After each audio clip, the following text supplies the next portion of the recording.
I did want to get to the quarterbacks because I have this burning thought in my mind right now.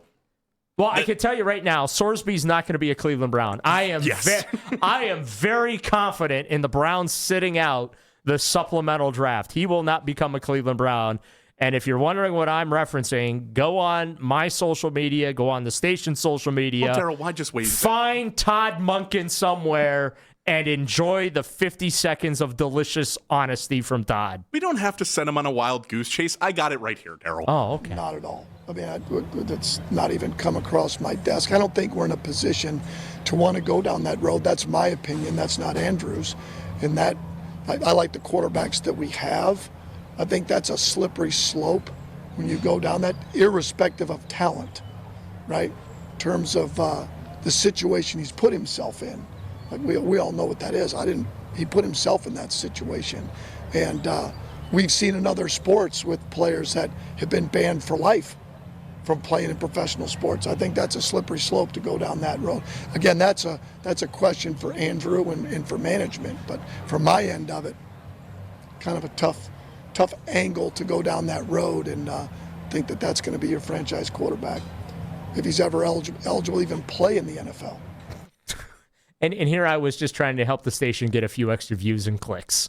Well, Daryl, who knows? What if Jeffrey in Cleveland's watching the show on YouTube Live on his phone? He goes, "Oh, no, I got to swipe out of YouTube Live. I got to go over to social media." You know what's funny about that? I'm protecting the show in its current. Everyone, go watch the video later. It'll pop up on their feed. As I was listening to that response today from Todd, all I could envision was Kevin Stefanski telling us for the billionth time how, well, we explore every avenue to improve our roster, and that's an Andrew Berry question, and you know what I mean? Oh, yeah. And there's Todd's like, yeah, absolutely not. I don't even know if he's eligible to play in the NFL. I don't even know if he's going to jail. Andrew's just sitting there scribbling out Brendan Sorsby right now off his list. He's like, my God. This guy is dead. Cross him off then.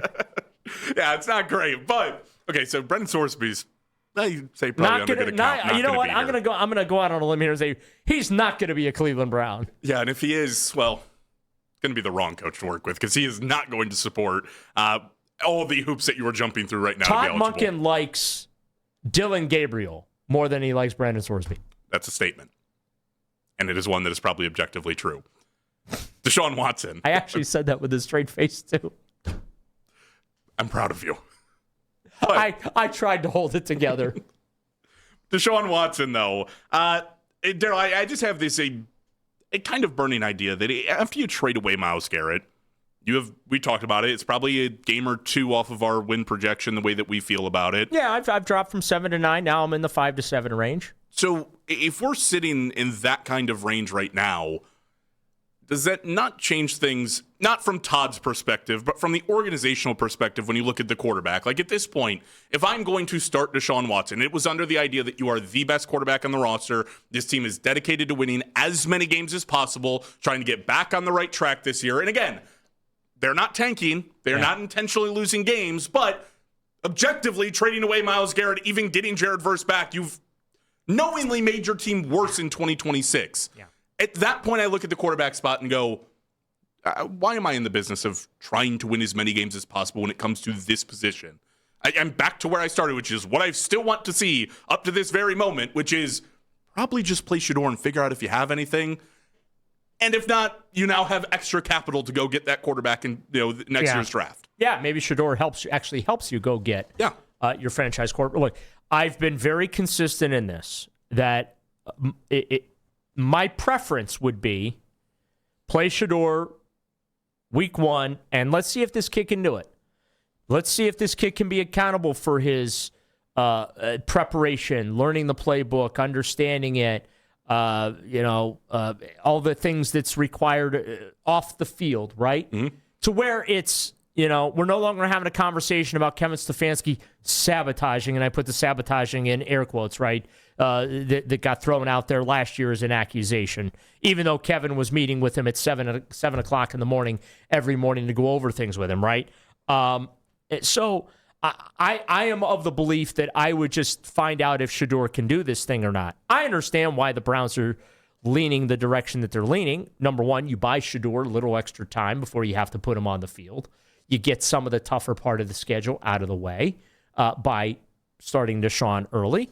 And also, too, you find out if Deshaun has anything left in the tank after giving him all that money, right? Now, do I expect it? Absolutely not. He's had his shoulder, repaired. He's had his Achilles sewn back together, not once, but twice, right?